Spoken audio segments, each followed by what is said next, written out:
Assalamualaikum guys, welcome back to Ask Your Pharmacist Mariam YouTube channel. Today we are going to discuss the Pharmacy Act. In this lecture, we would be discussing like 20 sections of the Pharmacy Act 1967.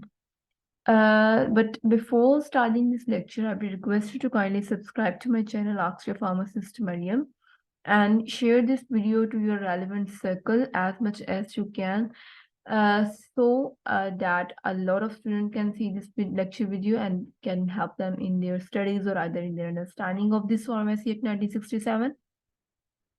And do like this video, and if you have any query during the lecture, you can comment in the section. I would try to reply to your comments and your queries in the comment section as soon as possible. So without any delay, let's start the lecture on the Pharmacy Act 1967. But before starting this lecture, I will tell you कि Pharmacy Act क्या होता है. So the Pharmacy Act is the act that is defining the pharmacy council's role of pharmacy council and the registration process for the registered pharmacist and the registered medical technicians to get their license and get their certificate of registration and to start their practices. And it's also deal with the course of conduct and the pharmacy institution and examination holding process of the pharmaceutical institute that are registered that are registered and licensed and have the NOC and the course of the conduct to get regular classes of the pharmacy students and to register them in the future as a registered pharmacist and that are affiliated. So that was the bit overview. Let's dig in deep in this Pharmacy Act 1967. तो pharmacy act जो है that was first endorsed as a pharmacy ordinance endorsed by the president of the Pakistan in 1967, and then afterward it was known as the Pharmacy Act 1967.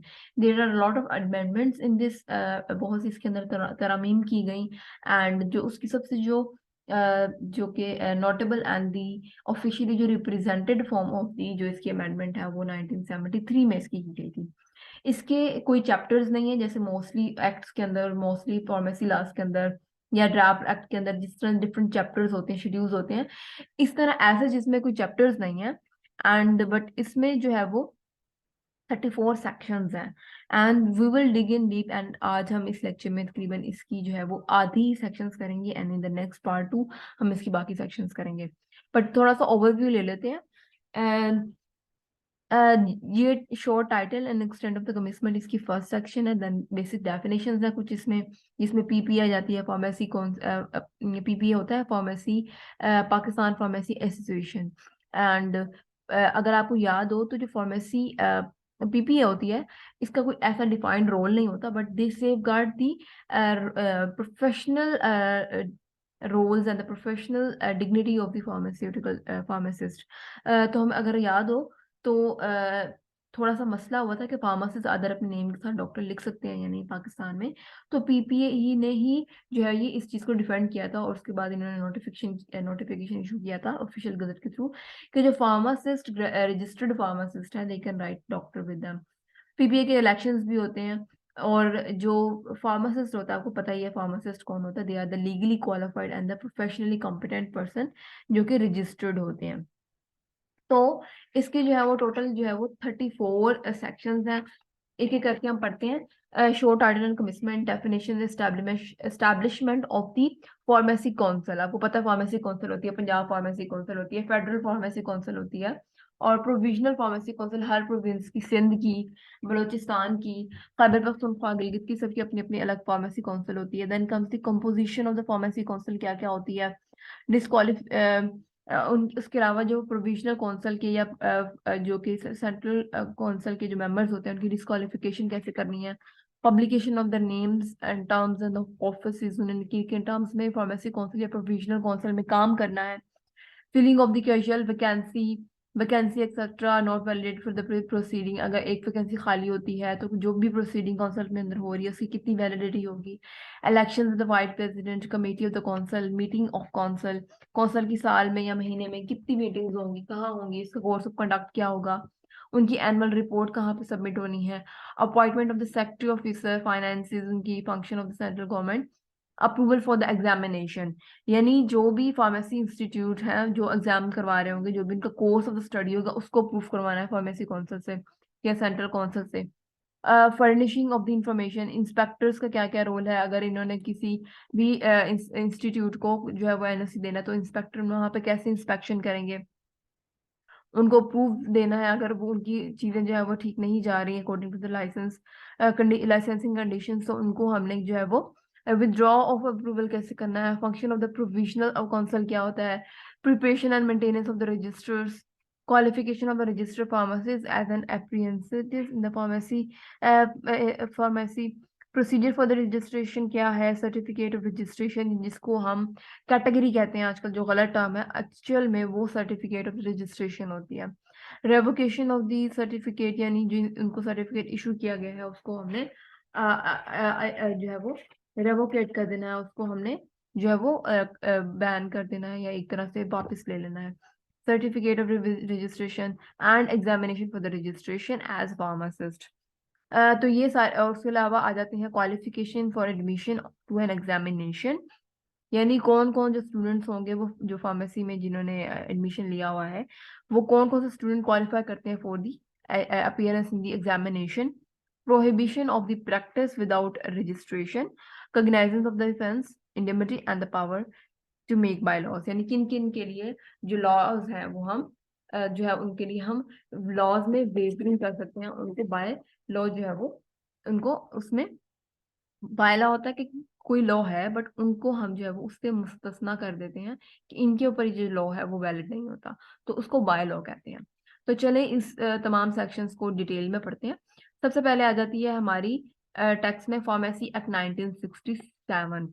तो ये जो हुई थी इसकी जो डेट है वो आप याद रखना, it is 20th of June 1967, 20 June 1967। An act, it is an act. ये क्या है, फार्मेसी एक्ट, नेम से भी एविडेंट है कि क्या है, ये फार्मेसी एक्ट है टू इस्टेब्लिश फार्मेसी काउंसिल, यानी इसका जो मेन पर्पस था ना इसका बनाने का वो ये था कि हम क्या करें, फार्मेसी काउंसिल्स करें to regulate the practice of the pharmacy. अब जैसे फार्मासिस्ट ग्रेजुएट निकल रहे हैं, फार्मेसीज डिफरेंट खुल रही हैं, डिफरेंट फार्मेसी इंस्टीट्यूट है, उनको रेगुलेट करने के लिए क्या बनाया, फार्मेसी एक्ट बना दिया। Where is it is expedient to establish pharmacy council to regulate regulate the practice of the pharmacy council to regulate the practice of the pharmacy and to provide matter of connected there with an incidental there, and whereas the national interest of the Pakistan in relation to the achievement of the uniformity within the meaning of the Article 131 of the Constitution requires central legislation in this matter। Mean जितनी भी pharmacy institute है, जितने भी pharmacies हैं या जितने भी registered pharmacist हैं या जितनी भी काउंसिल्स हैं, वो क्या हुआ पाकिस्तान में, क्या हुआ, उनकी यूनिफॉर्मिटी कर दी। इस यूनिफॉर्मिटी का पर्पस क्या था कि हमारे लॉज, हमारे जो फार्मेसी इंस्टीट्यूट है, हमारा जो सिलेबस है, हमारा जो रजिस्ट्रेशन प्रोसेस है, सर्टिफिकेशन है, उसमें क्या आ जाए, यूनिफॉर्मिटी आ जाए। ये ना हो कि हर जगह अपने अपनी जो है वो डेढ़ दिन की मस्जिद बनी हो, बल्कि पूरे पाकिस्तान में एक यूनिफॉर्मिटी हो in the pharmacy practice. Then comes the it is hereby enacted as follow.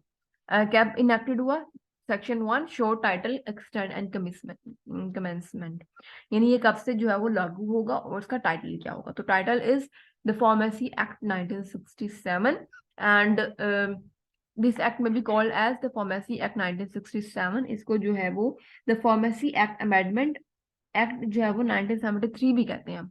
It extend to the whole Pakistan, यानी पूरे पाकिस्तान में ये लागू होगा।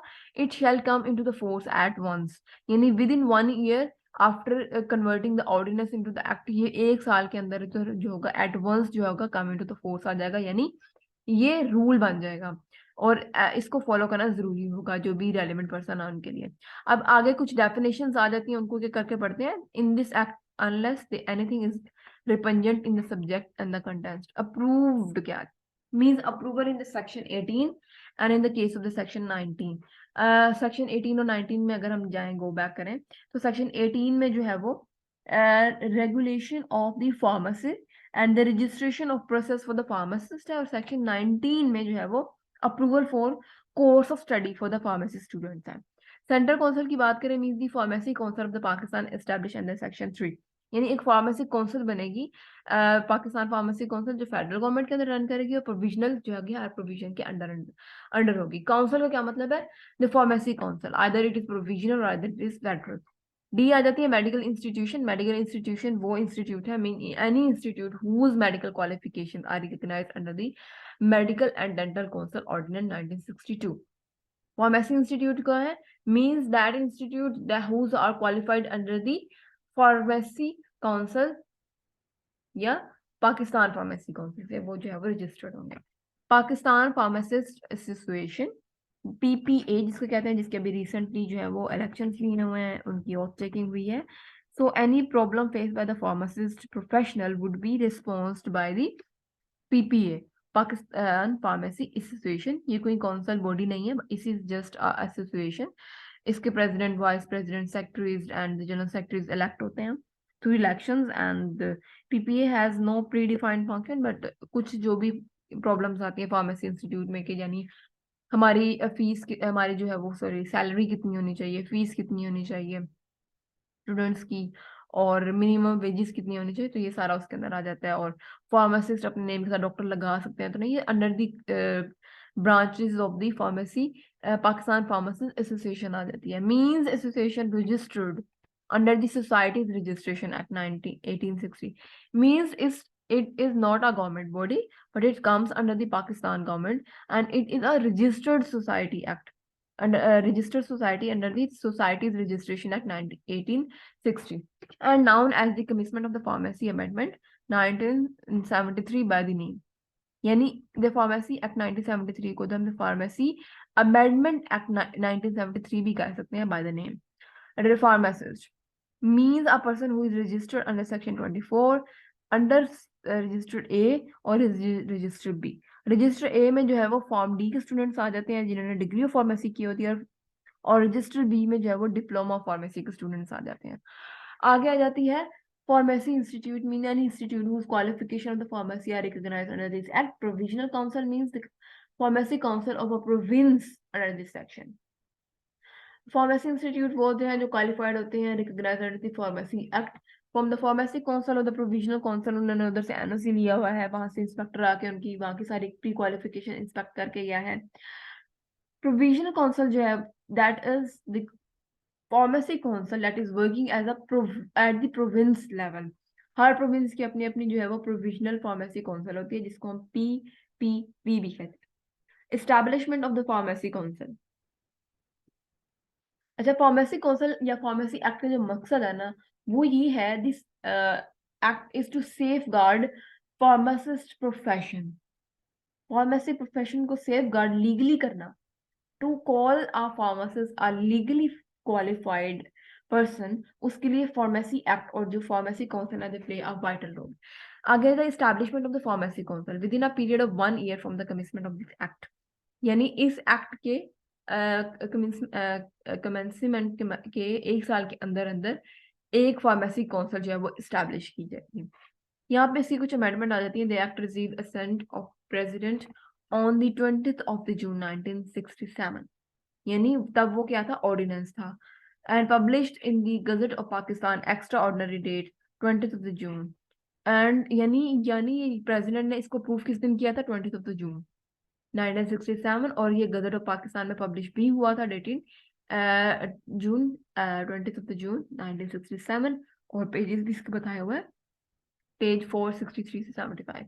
A substitute of this word, comma and figure, medical council ordinance क्या है, by the federal laws, revision of the declaration of the ordinance 1967 and the second schedule published in the Gazette of the Pakistan extraordinary, यानी अब ये भी बताया हुआ है कि 1962 में मेडिकल काउंसिल ऑर्डिनेंस भी आया था, और इसके इन पेजेस में जो है वो इसको लिखा हुआ है। Substituted by the pharmacy amendment act, फिर बाद में जो मेडिकल काउंसिल ऑर्डिनेंस था इसको सब्स्टिट्यूट किया फार्मेसिस्ट ने, और इन्होंने अपना फार्मेसी अमेंडमेंट एक्ट बनाया, और उसके अंदर फिर अमेंडमेंट भी हुई, तो उसको हम अब क्या कहते हैं, कुछ सब्स्टिट्यूशन हुई फार्मेसी एक्ट में, और फिर वो बन गया pharmacy amendment act 1973। And the publish in the gazette of the Pakistan extra ordinary. ठीक है, आगे जाता है जो है with in one period of the 1 year of the period of the time for establish of the pharmacy council की जाएगी। क्या क्या होगा? The federal government shall be notification in the official gazette established a central pharmacy council जो कि federal level पे काम करेगी, to be known by the name of the pharmacy council of Pakistan. क्या कहा जाएगा उसको? The pharmacy council of Pakistan. यानी within 1 year official gazette के साथ जो फेडरल गवर्नमेंट होगी वो एक सेंट्रल फार्मेसी काउंसिल बनाएगी, जिसको हम कहेंगे pharmacy council of the Pakistan. उसके बाद क्या होगा? ईच प्रोविजनल गवर्नमेंट भी जो है वो अपनी अपनी प्रोविजनल फार्मेसी काउंसिल बनाएगी।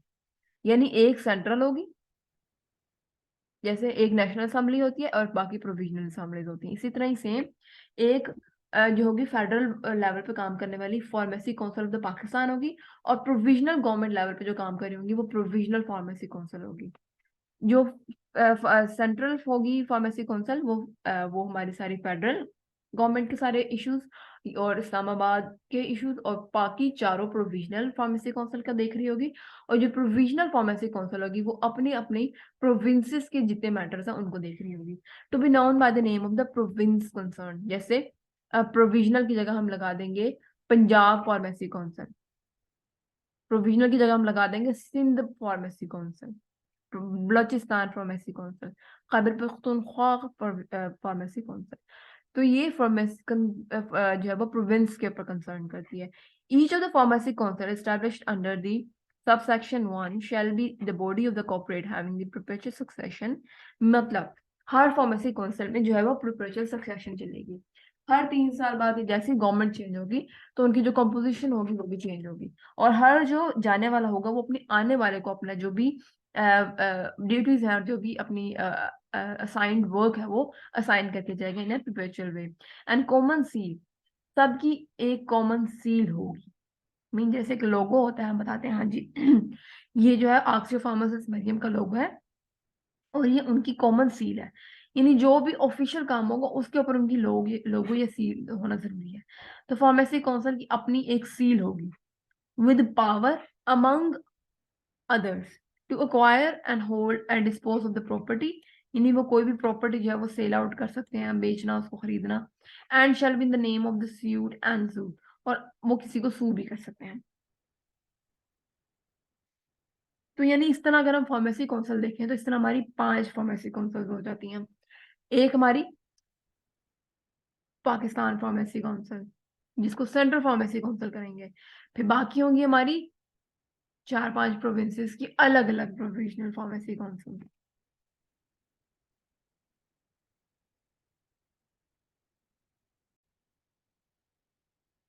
अच्छा, आगे आ जाती है सेक्शन 4, उसमें बताया हुआ composition of the central council क्या होगी। आगे सेक्शन 5 में हम पढ़ेंगे composition of the provisional council क्या होती है।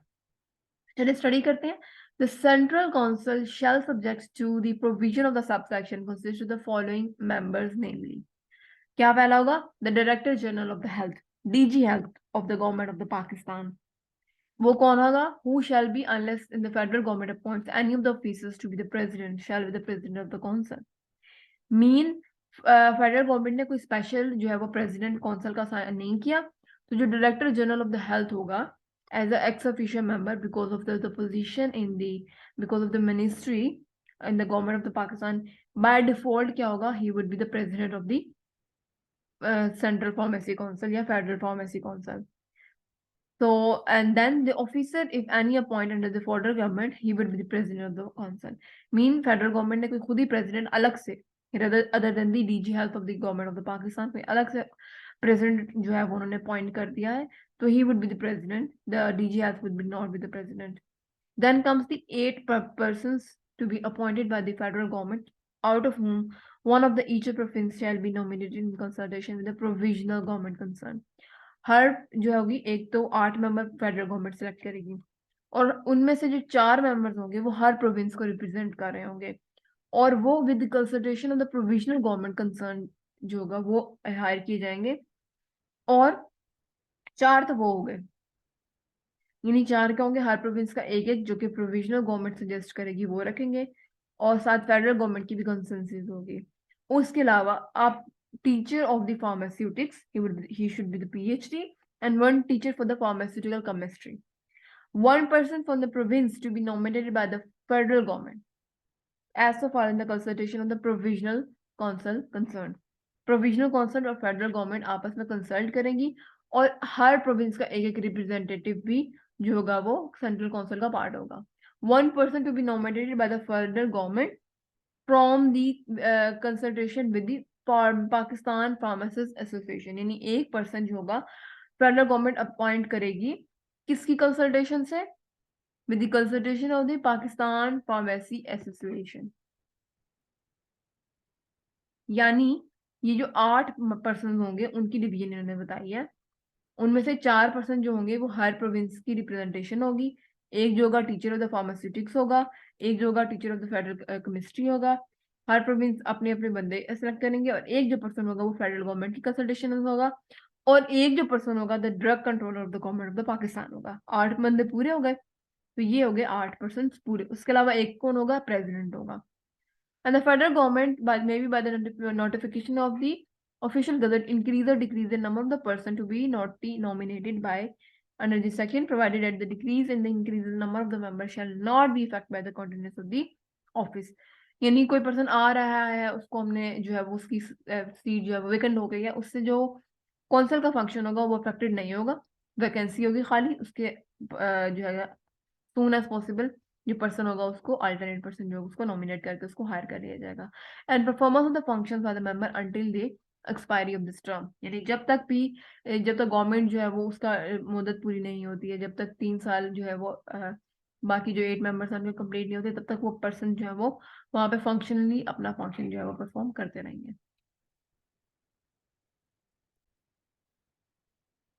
अच्छा, फर्दर हम composition of the central council में पढ़ेंगे कि एक जो होगा ना वाइस प्रेसिडेंट भी सिलेक्ट होगा, तो ही would be the vice president, he would be the elected body, तो वो भी इसका मेंबर होगा। अब देखिए 8 मेंबर्स हो गए, एक प्रेसिडेंट हो गया, एक वाइस प्रेसिडेंट हो गया, कितने लोग हो गए, 10 हो गए। एक जो होगा वो सेक्रेटरी होगा, तो टोटल काउंसिल में कितने पर्सन हो जाएंगे, कितने मेंबर्स हो जाएंगे, 11 मेंबर्स हो जाएंगे। And still this number can be increased or decreased by the federal government, and they shall affect, that will not affect the continuity and the function of the council। आगे जाती है provisional council का function जो है वो सारा। The provisional council shall subject to the provision of the subject consists of the following member, namely secretaries of the provisional government। पहला person कौन होगा, secretary of the secretary secretariats जो secretary होगा जो भी प्रोविजनल गवर्नमेंट का of the health department, जो government member होगा, he would be act as the president of the respective council. Punjab council का जो भी सेक्रेटरी होगा गवर्नमेंट ऑफ द पंजाब में, वो उसका प्रेसिडेंट होगा। सिंध में जो भी प्रोविजनल गवर्नमेंट का सेक्रेटरी होगा हेल्थ डिपार्टमेंट की तरफ से, as ex officio member because of the position, he will be by default member of the by default president of the Punjab pharmacy council या सिंध फार्मेसी काउंसिल, या जो भी, for example a person X who is the secretary of Punjab government in the health department, ex officio member, he would be the president. The X person would be the president of the that province. For example, Ali Safdar, he is the secretary of the provisional government of the health department of the Punjab. Then he would be the president of the provisional pharmacy council. Mister Ali जो होगा वो president होगा उसका, यानी जो भी x officio member होगा secretary of the provisional government of the health department, he will be the president. Unless जो होगा कौंसिल जो है वो कोई ऑफिसर अपॉइंट कर ले, he would be the president of the council then, यानी वो भी हो सकता है और एक्स ऑफिशियल मेंबर भी हो सकता है। अच्छा जी, substituted for the word central government by the federal adaptation of the laws order 1975 with respect to the article substitution of the Pharmacy Act, substitution of the word central government, यानी ये different amendment substitutions बताई गई हैं जो pharmacy इसमें act में की गई हैं, and it is known as the pharmacy amendment act 1973। That was जो भी अमेंडमेंट्स इसमें की जाती हैं वो ऑफिशियल गजट में भी पब्लिश की जाती हैं. Central government and federal adaptation is amended in the word and see how the person operated in each province remain equal to the Pharmacy Amendment 1973 and published in the official gazette. ठीक है, यहाँ पर भी ये लिखती है. आगे जाते हैं. इसके अलावा एक प्रेसिडेंट हो गया. 5% में भी nominated by the federal government by the provisional government to whom one shall be the officer of the government.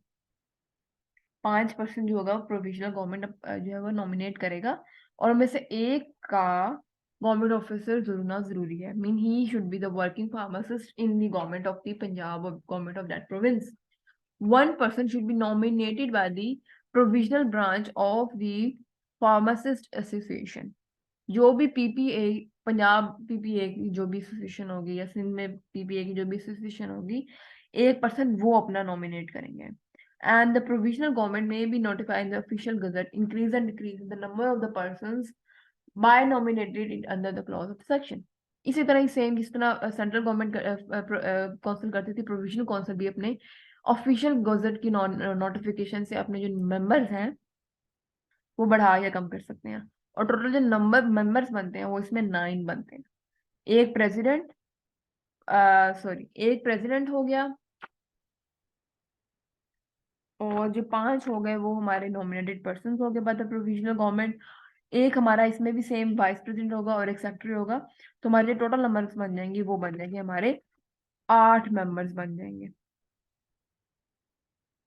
और स्टिल इसमें कम या बढ़ाया जा सकता है इसका नंबर. कोई एक्सपर्टीज चाहिए हो तो उसके अकॉर्डिंग इसको बढ़ाया जा सकता है. यहाँ पे कोई वैकेंसी खाली हो तो मेंबर्स के कम हो जाते हैं. यानी हमारी जो सेंट्रल काउंसिल होगी उसमें एटलीस्ट जो मेंबर्स होंगे that would be 11.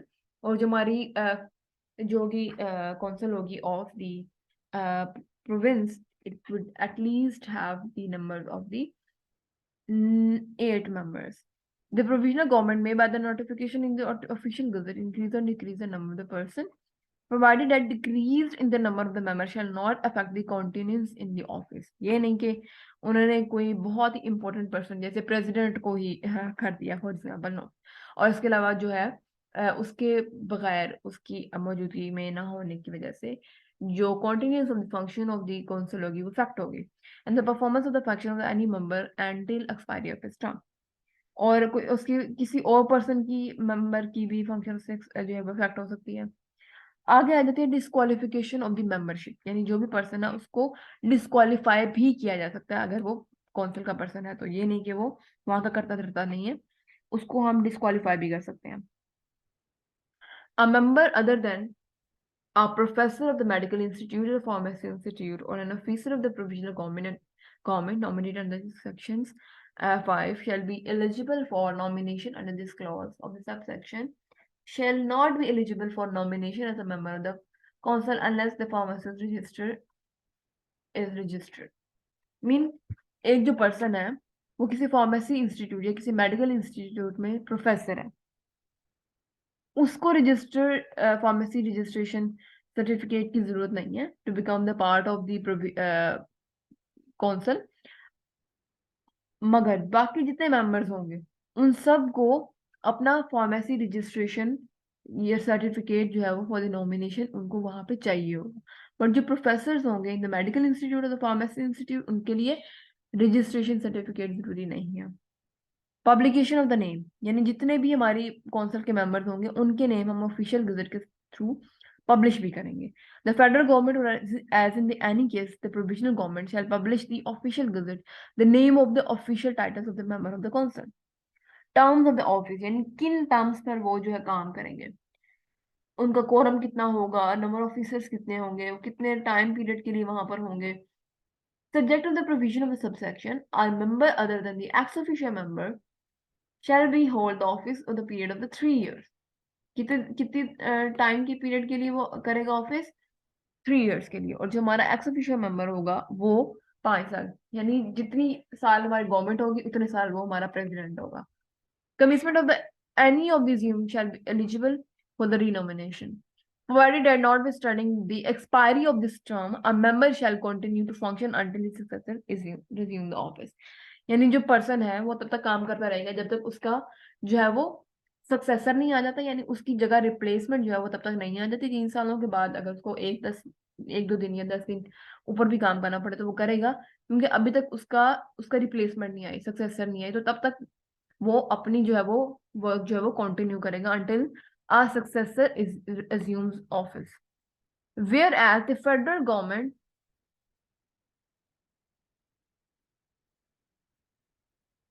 whereas the federal government, as in the case, may be the provisional government, up to the recommendation of a majority of the member of the council, is satisfied that a member of the council is negligent.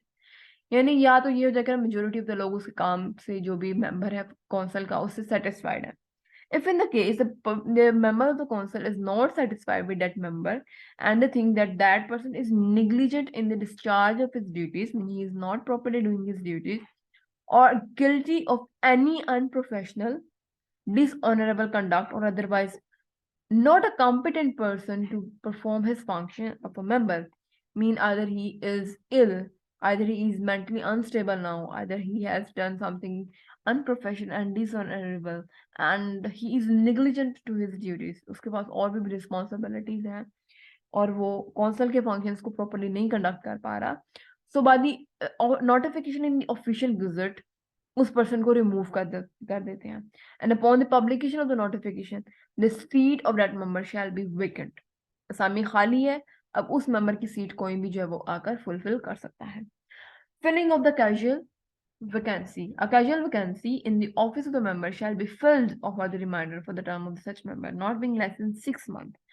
अगला person जो आएगा उसको हम 6 महीने के अंदर अंदर जो है वो देखेंगे. 6 महीने के बाद हम 6 महीने के अंदर अंदर हम उसको भी नहीं निकाल सकते, क्योंकि इस तरह जो होगा फंक्शनिंग ऑफ द काउंसिल जो होगी वो बहुत ही अनस्टेबल हो जाएगी. तो एटलीस्ट अब जो उसकी जगह जो बंदा आएगा उसको हम 6 महीने के अंदर अंदर नहीं निकाल सकते. By nomination of another person in the place in the same manner in which such member was nominated. आगे आ जाती है vacancy etcetera not be invalid in the proceeding of the council. यानी कोई मेंबर था जिसको उन्होंने निकाला, अब उसकी जगह जो वैकेंसी है वो खाली है. अब जब जितने भी फंक्शंस होंगे काउंसिल के वो किस तरह प्रॉपर्ली वर्क कर रहे होंगे. नो एक्ट और the proceeding of the council shall be invalid. Person नहीं है, कोई फर्क नहीं पड़ता काउंसिल के काम को. The council functions and council की जितनी भी कोरम फिल हो रहे होंगे, जितने भी वो अपनी डिसीजंस ले हो रहे होंगे, that would be valid on the ground of existence of any of the vacancy or in any defect of the composition of the council. composition में council की defect है, उसकी working में, उसकी proceedings में जो है वो defect नहीं है. आगे इसके जिस तरह elections होते हैं इस तरह इसके भी elections होते हैं वाइस प्रेसिडेंट के लिए और सेक्रेटरी के लिए. जैसे मैंने आपको पहले भी बताया कौंसल में वाइस प्रेसिडेंट्स भी होते हैं और सेक्रेटरीज भी होते हैं. A council shall every year elect one of its member as the vice president of the council, as the vice president is so elected to hold the office for the period of 1 year and shall be re-elected and shall be eligible for re-election. यानी जो भी vice president होगा उसका office term कितना होगा, 1 साल होगा, और उस 1 साल के बाद वो दोबारा इलेक्शन भी लड़ सकता है, दोबारा री इलेक्ट हो सकता है, और 1 साल के अंदर वो अपनी वाइस प्रेसिडेंट के तौर पर अपनी जो रिस्पॉन्सिबिलिटीज है उनको प्ले करेगा. Provided that a vice president shall not withstand the expiry of its term, continue to function until successor is elected.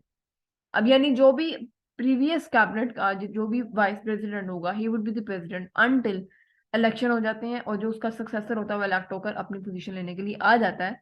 तब तक वो अपने जो वर्किंग है उसकी एक्सपायर नहीं होगी, तब तक वो एज अ वाइस प्रेसिडेंट जो है वो फंक्शन कर सकता है.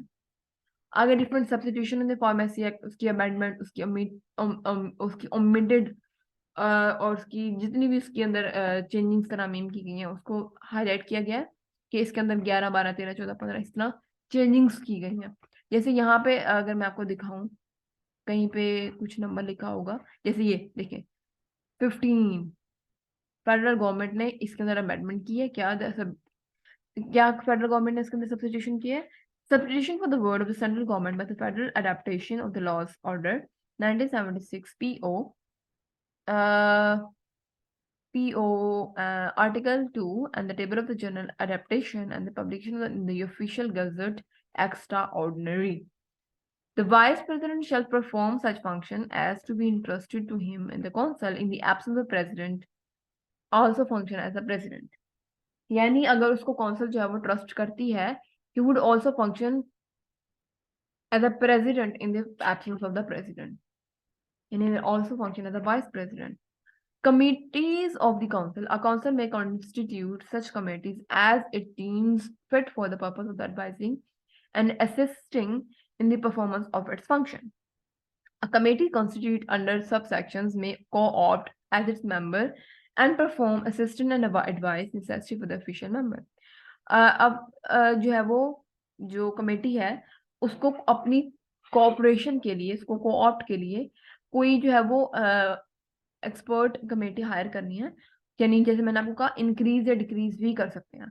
So the committee of the council can also co-opt any of its members whose assistance or advice is considered necessary for the efficient performance of the council. तो वो क्या कर सकते हैं, उसको इंक्रीज ऑफ द मेंबर कर सकते हैं. अब आगे आ जाता है meeting of the council. A council shall meet at such time and place. A meeting of the council shall be summoned and conducted in a manner. जगह, प्लेस, टाइम स्पेसिफाई नहीं है. जब भी उन लोगों को बाय द प्रेसिडेंट और the vice president उनको बुलाया जाएगा, at any place, at any time, they would be summoned. The meeting would be conducted by laid down bylaws. Provided that until such bylaws are made, the president of the council may, by notice of the address to each member, summon and conduct a meeting at such time and place in a manner that may deem expedient. जब भी इसको जरूरत महसूस हो, जब भी उसे लगे कि अब मीटिंग होनी चाहिए, he will call for the meeting and he will summon each member and through either mail or either address them through the official notice that that meeting is conducted in that date, in that time, in that venue. So they have to come to get into the meeting. And if in the case the president is absent for the meeting due to any issue, either health issue or any other issue, or the official issue, वो कहीं और उसको official काम है जरूरी, तो the vice president will be the acting president of the meeting. And if in the case the president and the vice president both are unable to get into the meeting, then in that case the meeting member will get a vote of confidence and in kind of election, and they will elect a person as a president, active president for the meeting. In the case of the president and in the absence of the vice president shall preside at every meeting of the council, and in the absence of the both president and the vice president, the members shall elect one of its members amongst them to preside. The quorum of the meeting of the council shall be 1/3 of the total of the member, a fraction being counted by 1. For in the case there are like total 8 or 9 members, for example 9 members in the quorum, then the majority should be 1/3. Mean at least 3 a person should get their quorum filled in the meeting. Annual report. अच्छा, इधर मैं आपको थोड़ा सा बता देती हूँ. Annual report बनती है फेडरल फार्मेसी काउंसिल की भी और प्रोविजनल फार्मेसी काउंसिल की भी, और the both council submit their report, annual report किस किस को. अच्छा, जो सेंट्रल काउंसिल होगी they will submit their report to the federal government, and the provisional council will submit their annual report to the provisional government. यानी जो relevant government होगी उनको अपना ही रिपोर्ट जो है एनुअल रिपोर्ट सबमिट करेगी. As soon as may after the close of the every year, the central council shall submit a report to the federal government and a provisional council to the provisional government, an annual report giving an account of its proceeding.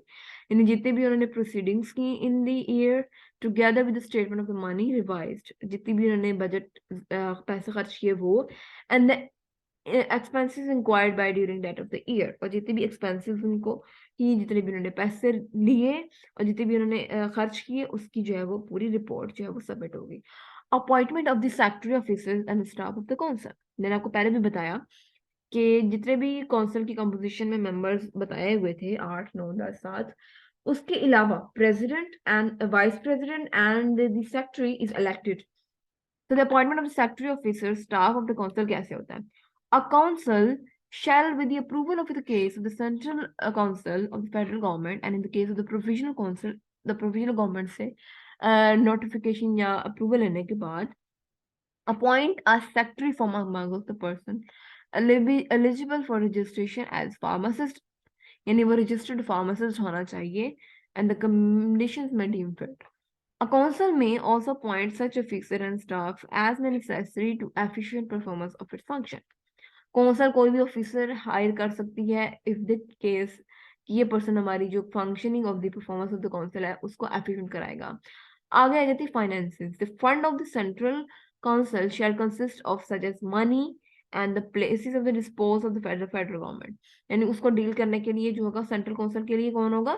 Federal government उनकी finances देख रही होगी। And the funds of the provisional government provisional council shall be consist of the fees received by it's under the act and the money may have been placed in the disposal of the provisional government। यानी उनके finances जो होगा उनकी relevant government देख रही होगी। Function of the central council देखते हैं, यानी सेंट्रल काउंसिल कौन कौन से फंक्शन जो है वो परफॉर्म कर रही होती है। क्या क्या फंक्शन जो होगी हमारी सेंट्रल काउंसिल प्ले कर रही होगी? सो सबसे पहले the approval of the approval examination in the pharmacy. यानी जो भी हमारी फार्मेसी इंस्टीट्यूट होंगे उनके अंदर जो एग्जाम होंगे उनको प्रूव करेगी for the qualification person of the registered pharmacist. उसके अलावा क्या क्या रूल होगा? टू प्रिस्क्राइब सब्जेक्ट, कौन कौन से सब्जेक्ट जो है वो हमें एग्जामिनेशन में पढ़ाने चाहिए, उनकी एग्जाम्स लेने चाहिए वो। And approve the courses and the curriculum for the study and the practical training in the pharmacy institute for the purpose of admission to approve examination. उसके अलावा they will prescribe the condition and the proceeding of the admission. Conditions क्या क्या होनी चाहिए admissions की, उनकी as कितनी होनी चाहिए, क्राइटेरिया क्या होना चाहिए, मार्क्स कितने होने चाहिए, मिनिमम मार्क्स कितने होने चाहिए admission के लिए, and the what is the procedure for the admission of the candidates to the approved examination, and they lay down the standard of teaching to be maintained by institute of conducted for the approved courses of the study। यानी कौन कौन से courses उनको पढ़ाने चाहिए, उनकी student teacher ratio कितनी होनी चाहिए, करिकुलम कौन सा होना चाहिए, कंडीशंस कौन सी होनी चाहिए, उनके एडमिशंस कैसे करवाने हैं, और उनको डिग्री रिकग्निशन इंस्टीट्यूट की कहाँ से होनी चाहिए, इंस्टीट्यूट कहाँ से रिकग्नाइज होने चाहिए, डिप्लोमा या डिग्री होने चाहिए, उनकी रजिस्ट्रेशन कैसी होगी, एंड उनकी एम्पावरमेंट कैसे होगी, उनकी रेगुलेशन कैसे होगी। To lay down the standard of the teaching by to maintain by the institute in the conducted, यानी स्टूडेंट टीचर रेशियो कितनी होनी चाहिए, उनकी लैब्स कैसी होनी चाहिए, उनकी टीचिंग कंडीशंस कैसे होनी चाहिए, क्लासरूम कैसी होनी चाहिए। To prescribe the equipment and the facilities to be made available for the students के लिए क्या क्या फैसिलिटीज और इक्विपमेंट अवेलेबल होने चाहिए। To recognize degree of diplomas in the pharmacy for the purpose of the registration as pharmacist, and recognize degree होनी चाहिए वहां से, और जो फार्मेसी इंस्टीट्यूट है वो रजिस्टर्ड होना चाहिए ताकि इन द फ्यूचर जो फार्मासिस्ट स्टूडेंट होंगे वो जाकर रजिस्ट्रेशन अपनी करवा सकें। To cause inspection of the institution which conduct any course of the study in the pharmacy and teaching imparted and examination held by them। यानी जो भी हमारी फार्मेसी इंस्टीट्यूट होगा they will get into to the inspection by the consuls, the provisional consul या federal consul, और फिर वो देखेंगे और उनको एनओसी देंगे कि आइदर वो अपनी स्टडीज जो है वो कंटिन्यू यहाँ पे कर सकते हैं या नहीं, either they get approval for the examination for the pharmacist registration or not। To do such other act things as the empowered requirement under this act, the central council, with the previous approval of the federal government by the notification of the official gazette, meant any regulations regarding the examination processes and the regulation of this purpose of the examination। आगे आ जाती है approval for the examination. अगर किसी institute ने approval for the examination लेनी है तो वो कैसे करनी है? एनी इंस्टीट्यूट और authority including a professional council, उनको अगर रजिस्टर्ड फार्मेसी स्टूडेंट्स जो है वो अपने निकालने हैं आफ्टर द 5 years, तो उनको कुछ इंक्वायरीज, उनको कुछ इंस्पेक्शंस, कुछ रजिस्ट्रेशन फार्मेसिस्ट के लिए कुछ अप्रूवल्स करवाने पड़ेंगे for the examination. So the pharmacy institute which hold an examination in pharmacy may apply to the central council for approval of the examination for the purpose of qualifying person for the registration under the pharmacy under this act। The central council, if satisfied to such inquiry and they have inspected that place that is deemed fit for the registration,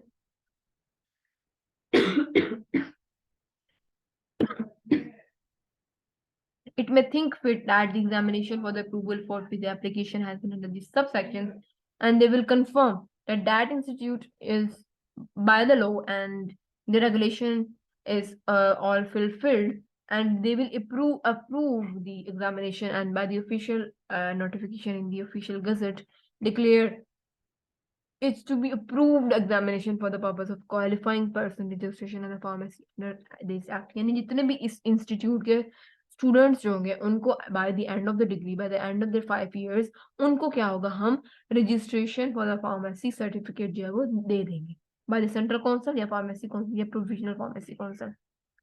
आगे जाती है approval for the courses of the study. Any institute authority जो भी वहां पे study courses पढ़ा रही होगी उसको भी अप्रूव करवाना जरूरी है।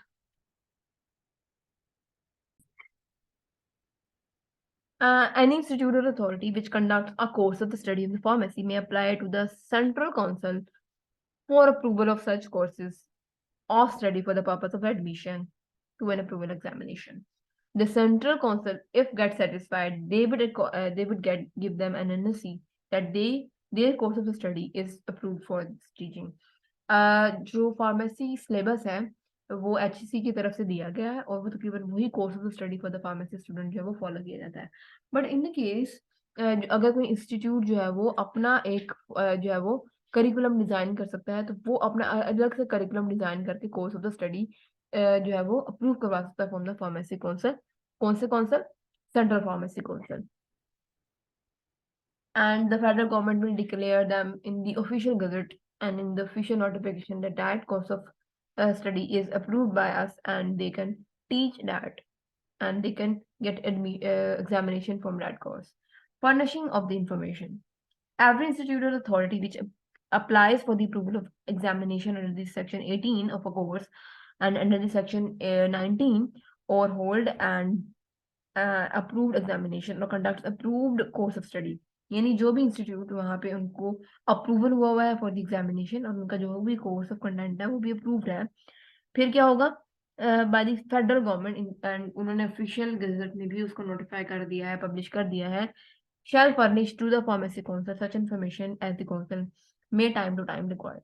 फर्निशिंग क्या होगी उनकी, उनको अप्रूवल मिलने के बाद भी जो सेंट्रल काउंसिल होगी उनको बार बार जो है with the time to time जो है वो उनको हिट बैक करती रहेगी और देखती रहेगी कंडीशन उन्होंने मेंटेन की हुई है या नहीं, the course of the study conducted and the training given maintain है या नहीं, एग्जामिनेशन हर्ड अच्छे तरीके से हो रहे हैं या नहीं एग्जाम्स वहां पे, स्टूडेंट की जो एज है वो अंडरगो ये अंडर एज तो नहीं है for the course of the study, उनकी एजेस प्रॉपर है, the equipment and the facilities provide for the student वो है या नहीं, कोई फॉल्सिफाई कंडीशन तो नहीं रखी हुई थी फॉर द अप्रूवल। उसके अलावा the matter generally pertinent, pertinent का मतलब होता है relevant to the course of the study training and examination standard teaching, उनकी टीचिंग जो है वो अकॉर्डिंग टू द स्टैंडर्ड्स है and they are doing a good job in their teaching their pharmacy and their future pharmacy. कैसे करनी है इस furnishing of the information को, कैसे कंडीशन मेंटेन रखनी है, इसके लिए जो सेंट्रल काउंसिल होती है वो अपने इंस्पेक्टर भेजती है उन फार्मेसी इंस्टीट्यूट्स में। अच्छा, द सेंट्रल गवर्नमेंट में appoint such inspector for the inspection of the institute as may consider necessary. क्या करेगा वो inspector? An inspector appoint under section if he authorized in the writing by the president of the council. और वो inspector कोई ऐसे ही कोई member नहीं उठ के चला जाएगा, मगर बल्कि वो जो पर्सन होना चाहिए, वो इंस्पेक्टर जो होना चाहिए वो प्रेसिडेंट की अप्रूवल से इन राइटिंग, प्रेसिडेंट से इन राइटिंग लेके जाएगा जी he is the authorised person to get inspect that institute. Inspect any institute which hold any approved examination or conduct for the course of the study may attend any such examination in such institute. जो inspector होगा, जो president ने उसको in writing बनाकर भेजा, वो वहां पे कभी भी जा सकता है और वो देखेगा, ड्यूरिंग एग्जामिनेशन भी जा सकता है कि क्या एग्जामिनेशन यहाँ पे अच्छे तरीके से हो रहे हैं, ये तो नहीं कि बच्चे ओपन बुक चीटिंग करके पास हो रहे हैं वहां पे और एंड पे वो रजिस्ट्रेशन ले रहे हैं, फिर वो चीज भी देखनी है, ये इंस्पेक्टर देखेगा वहां पे जाके। Inspect any institute which had applied for the approval for the examination held and examine that institute. किसी भी इंस्टीट्यूट ने कोई कोर्स अप्रूवल के लिए दिया है या कोई भी एग्जामिनेशन हेल्ड अप्रूवल के लिए दिया है तो इंस्पेक्टर वहां पे जाएगा और इंस्पेक्ट करेगा कि वहां पर जो कंडीशन है वो मीट हो रही है या नहीं। उसको वो कैसे रिपोर्ट करेगा? He would submit a report और वो सबमिट करेगा सेंट्रल काउंसिल को। An inspector who attend any examination shall not interfere in the conduct of the exams. Conduct हो एग्जाम हो रहे हैं उनको वो इंटरफेयर नहीं करेगा, बल्कि वो क्या करेगा, एक रिपोर्ट तैयार करेगा और वो सबमिट कर देगा सेंट्रल काउंसिल को। अदरवाइज सच एग्जामिनेशन और any other method regard with central council may ink required for his report. वो खुद भी उसे रिपोर्ट मांग सकते हैं कि भाई जाओ यहाँ पे इंस्पेक्शन के लिए, इस इंस्टीट्यूट की चीजें देखो और हमें रिपोर्ट करो। Withdrawal of the approval, for example उसने कोई ऐसी रिपोर्ट बना कर दी है इंस्पेक्टर ने, और जो उसके अंदर कोई ऐसी चीज उसने मेंशन किया है जो कि मीट दी रिक्वायरमेंट नहीं हो रही, तो फिर क्या करेगा, विथड्रॉल फॉर द अप्रूवल हो जाएगी उनकी। Where upon a report by an inspector, it appears to the central council that an approval courses of the study or the approved examination does not continue with the conformity of the act or the regulation, the central council shall give a notice to the institute or the authority concerned, calling upon the explain in writing and the approval of the course. Mean inspector जो है वो उस institute को inspect करने गया, उसने वहां पे रिपोर्ट बनाई, सेंट्रल गवर्नमेंट को उसने सबमिट की, सेंट्रल गवर्नमेंट ने उस चीज का नोटिफिकेशन किया कि भाई यहाँ पे कोई कंडीशन मीट नहीं हो रही। अब उन्होंने क्या किया, उन्होंने जो है वो एक नोटिफिकेशन भेजा उस इंस्टीट्यूट को विद इन 90 डेज कि भाई ये आपके अंदर हमने इरेगुलरिटी देखी है। अब उसकी जो है जो इंस्टीट्यूट होगा विद इन 60 डेज उस नोटिस का रिप्लाई करेगा और बताएगा कि हमने ये करना है या नहीं। और इसी में अगर वो इस चीज को जो है वो ठीक करने में कामयाब नहीं होते तो उनका जो अप्रूवल है फॉर द एग्जामिनेशन और the course of the conduct वो विदड्रॉ भी हो सकता है। The institute or authority to whom a notice has been given under this subsection shall within 60 days of the recipient of this notice comply with the notice and also make representation of the central council through the provisional government। यानी या तो वो कोई अपना representative भेजेंगे with in 60 days और बताएंगे कि जी ये हमारी चीजें आपने नोटिस की है, इसका ये मसला है, उसको जो है वो इन राइटिंग वो उसका आंसर देंगे।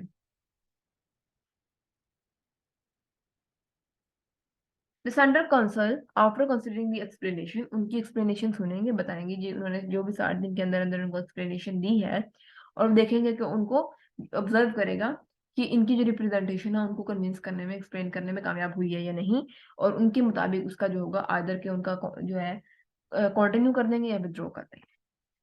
And any observation of the representation which the council government may think fit to make may by the official अगर वो समझते हैं कि जी ठीक है ये फिट है, by the notification in the official gazette declare that it is approved for the course of the study or examination conducted to be held in the institute or authority concerned shall stand withdraw the effect at the date and the spend, or if in the case withdraw with any of its effects such dates specified therein, and every of such declaration shall be stated in the course of the examination or institute or authority deemed approved for the completed past as in the case of the date specified। Date specify करेंगे कि भाई इस date को हमने इनका जो approval certificate है वो हमने विथड्रॉ कर लिया है और इस डेट पे हमने जो है वो इनको कंटिन्यू रख दिया है, और जो भी उनका होगा आइदर कि वो उनका अप्रूवल विथड्रॉ कर लेते हैं या फिर कंटिन्यू रखते हैं, वो ऑफिशियल गजट में उसको मेंशन करेंगे। तो ये थी हमारी function of the central council. आगे हम देखेंगे कि function of the provisional council कैसे होती है, और जो रजिस्ट्रेशन प्रोसेस है वो क्या होता है, रजिस्ट्रेशन मेंटेन कैसे करनी है, जो हमारे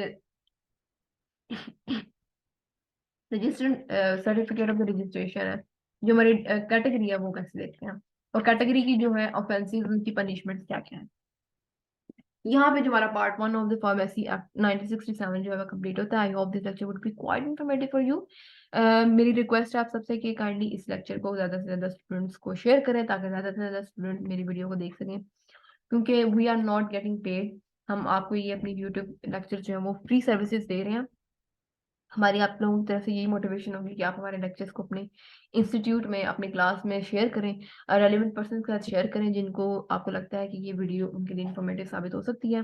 यही हमारे लिए एक तरह की मोटिवेशन होगी। Thanks for watching this video. Kindly subscribe to my channel ask your pharmacist Mariam. अल्लाह हाफिज।